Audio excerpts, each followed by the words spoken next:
This is a big family. Right. And, Right. and they are tight. Right. They're very tight. They depend on each other. Yeah. And then you have the roustabouts. And they are the misfits that found a home. Because the circus people totally accepted. Right. Right. But they have to do some of the rough work. Yeah, well, as they well. Do. They, you know. Yeah. There's crowd management. There's Oh, yeah. protection. There's. And the funniest thing was when they moved from one place and packing up at the end of the evening. Guess how they take down the big top? They have the elephants. Pull the pins. No, Pull they the pull the big poles. poles. Yeah. Right. And they come running out because they didn't like to have the canvas fall on top of them, so they would come at full speed. Wow, the elephants run out. You had to be careful not to be in their way. Yeah. Yeah, that makes sense. What are all the positions like in the carnival, or the jobs, or the I mean, you have, titles? you know, you have the acts, you know, the performers, and then you have the management, and then you have the, you know, if they needed technicians, Yeah. the riggers, and then then you have the rest of the support comes from the roustabouts and the. How big Yeah. of like how many people would you say is on the team? Well, this group was fairly big. You know, they had a really large tent, and it was a family. Yeah. And we were filming with them for a week because they were homeschooling their kids On the road. Okay. because the kids were with them, you know, when they were touring the country. And I think we did it for and you know public, you know, TV. Right. If I remember Did you correctly. interview the people like yes. in the Yeah. company Oh, yeah. talk about what life on the road's like with their Yeah. kids and Yeah. what it's like to be in a circus? And we interviewed the kids. We got them to talk. Now, if you and, could go back, or now you've made that for public television, could you imagine being insinuated in a traveling show like that, but not really focusing on that aspect, but focusing on just the the people. odd counterculture that they are as they travel through And the their interesting circuit? thing Yeah. is that yes, there were jealousies going on. Yeah, you there's know, always intrigue, There's right? always Politics, something going on. Bunch of Yeah. bullshit. Just like in the world outside. Right. But the one thing is, they kept everything within their group. And You know what they call that in the wrestling it's not a world? They bad call that life, you know. keep it a kayfabe. They had a trampoline act, and I was pretty good on the trampoline. So, you know, when we had a break, I went up on the trampoline, and then they offered me, you know, to join the circus. And they said, well, you're pretty good on trampoline, so we can start you with one act, and we'll pretty quickly you'll learn another one. And you got $600 a week per act. Wow. And this was in the 70s, early 70s. Yeah, I was gonna say what, 74. So How that did was the- like how did the- $1,200, you know. What were the roustabouts making? And what were their like? They might be working all kinds of odd hours and constantly if there's an emergency or a need, right? What would they make aside from whatever they get fed and their board, you know, their Well, room and board? they or got, whatever? you know, board and, you know, room and board and food, you know. They're And not I'm really sure they making also much got paid They some, got some but I paid don't some, know how yeah. much, you know. Right. But what was interesting was that, you know, they all would be misfits in the outer world, you know. What's the name for the groupies there? Circus groupies. Like you know, because they wrestle, it's rig rats. You know what I mean? And it's like, you know, the groupie ass hoes, you know, in hip hop. I mean, that would be the audience, you know. Yeah. Yeah. The rubes. They're part of the audience. What'd you say? The rubes. The rubes, yeah. Rubettes, the rubettes. They're called rubettes. You know. I got a little bit of Carney in me. Like, I heard you were kind of tearing it up, dude. Like, late 80s, you know, on some, like, some ladies' man shit. I actually was known as the Organic Roller Coaster, and I was a traveling show, one-man traveling show. I did a lot of odd jobs along the way, you know. So some male gigolo shit? Door-to-door lingerie salesman, selling orgasm therapy, you know. And basically just... making women feel good about themselves. Yeah, but like it was a counterculture, but it was a counterculture that was just mine. So I didn't have to like have any inter-tribal politics, you know. I just had the various voices in my head arguing. You claimed your lane in Well, then I claimed your lane too, and you know, whoever's you claimed lane, you claimed the game. The game. Yeah, I claimed the 1989. game. 89. I was king. 93. I was king of the hill, man. I was king shit. King shit, you know. I don't want to say the wrong archives here, man. You got to be spot on with the years. Gotta have the correct vernacular for the period, man. I was top. I was top dog. You know, and I was a cool cat, Pat. But I was never a carny. See, that's the thing. Is that's the whole. Because when you're a carny, you can't survive on the road unless everybody pulls together, especially when there's a problem. The Grateful Dead documentary that was made a few years ago, it talked a lot about that. Like one guy there, one of their head roadies, Steve Parrish, he talks about like the Dead was kind of like a democratic organization, and at any moment someone else or something else might control the situation. You know, it might be Bill Graham coming in and controlling the situation. You know, it might be, you know, Jerry making a decision. It also might be the carburetor on the fucking bus. Because when that bus blew, the carburetor in that bus was in control of that situation. And everybody had to attend to, you know, had to reprioritize themselves so that they were at least supporting that getting done or not getting in the way of that. And that's required when you live and travel on the road together, you know. Unless you've got a general, you're in an army, in which case, you know. I once toured with a musical for 2 months.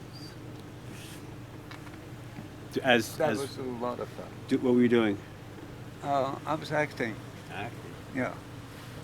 And were you acting in the musical, or were you just acting like someone who was on tour with a musical? There was a bunch of young actors that got together and decided that they wanted to write a play, you know, but make it a musical. And then they would tour rural parts of Finland and perform in schools where the kids had never seen a stage play. And it was a wonderful experience. Yeah. Not bad. You gotta tell us about that music we were just listening to. Tell the people. The Duke Ellington. Duke Ellington and Johnny Hodges. It's a pretty cool Johnny record, man. Hodges was his longtime sax player. Did we just listen to a whole record, or was it a bunch of different songs? No, it was back to back was a whole record. Cool. Yeah. Yeah, it sounded really nice. Felt like you were right. You know, you were there. Well, I had free entry to the Village Vanguard in the village, so I heard some really, really good jazz. Wow. Yeah. I don't know if this is your era or not, but did you ever listen to any of the Jaco Pastorius stuff in New York City? Probably not. No. Okay. Yeah. We were talking about the difference between the street jazz sound and like maybe some of the upscale spots, and it's crazy how just like the way people party or listen to music is just different, you know? The sounds and the vibes, you know? Yep. I mean, there was some really, really interesting jazz. There was the angry jazz. Angry jazz. Oh yeah, it was angry. Tell me about that. Well, that basically had to do with that was around the time of the Black Panthers, and Really, there was like an angry jazz side of all that. yeah, there was some angry jazz. It had a real angry tone to it. You know, it's probably descent music of the diaspora in their jazz form. Yeah, You know what I mean? Like a representation of you know, the experience of the culture, but yeah, instead of like saying the words or, you know, trying to put it into a form, they're just expressing it because their style of music Yeah. is so expressive. yeah.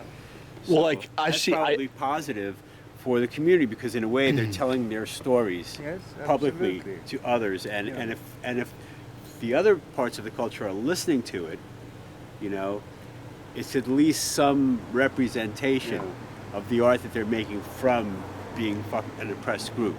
Well, like, know? so I remember that era being that there was a lot of people that were bringing in the culture in different ways. Like, you'd see some cats rocking dashikis and playing funk. You would see some cats rocking kufis and playing jazz. And you would just see it come through in different ways. So when you say, like, when you say what you said, I'm just trying to understand what you, like if you could visualize what you're trying to say. Well, it had to do with the times. Yeah. Yeah, the late '60s. Yeah. Crazy times. Oh yeah. I was at Ithaca College a couple of years ago, right? And one of the last classes I took was Madness and Culture in Latin America. And it was taught by this really, really smart, hip Puerto Rican dude. And I saw we were analyzing films, you know, and discussing, as well as knowing what the social movements and the oppressions were at the time. And one of the films it's a pretty recent one. It's about, the New Yorican poet movement, right? And that was really fucking interesting, you know. It was happening, I was a kid then in New York City, you know, but I started out in a neighborhood in the Bronx, which during the 60s was actually becoming predominantly Puerto Rican, you know. And Tito Puentes. yeah, but it's really interesting because again, that was that using the oppression and their cultural identity, you know, right, and making a free space where they could congregate, and then just promoting that art form, that expression, you know, like, you know, kind of, it was like very Gil Scott-Heron to me, but from a Latinx cultural. you That's know. cool. I'd like to hear some of that. Yeah, it's tragic stories though. I mean, the guy that was at the center of it, you know, he was a notorious junkie, an alcoholic, and you know, like I can't remember the details. I feel bad. I just saw the movie 3 years ago, but I'd like to see that again. But those are important stories, you know, because where we are now, right? There's still all that, you know, there's more people that are disenfranchised now than there were in the 70s. Because we've moved backwards, you know, some of the things that were starting to be addressed, you know, like just women's rights, voting rights, those things are moving backward, especially if you're Latinx, if you're indigenous, if you're black, if you identify in any of the non-traditional groups, you know. Yeah, it's like a new caste system being set up or something.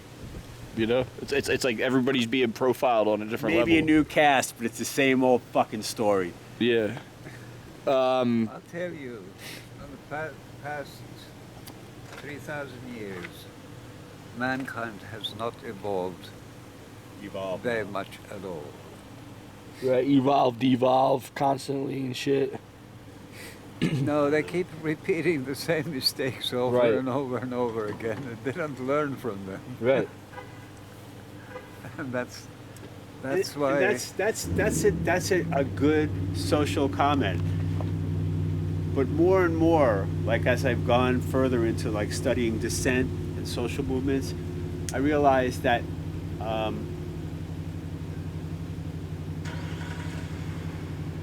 there are a whole other groups that contextualize everything in ways that were just like eye-opening to me, because indigenous people all around the world, their model for thousands and thousands of years is now contextualized as something called new theories of the commons, commoning. You know, resources are not, they're communally managed. Sometimes they're squabbled over, but they're also kept in balance with the, you know, everybody from the people that lived in the steppes when Mao was trying to, you know, they all knew. There's a great book. It's called something about a wolf totem, and it talks about how the horse people, right? They didn't hunt the wolves to extinction because they understood that the grass was the king, and the grass, there wasn't much topsoil, and so if they killed the wolves, then the grazing animals would devour the fragile ecosystem upon which everything depends, and they would die.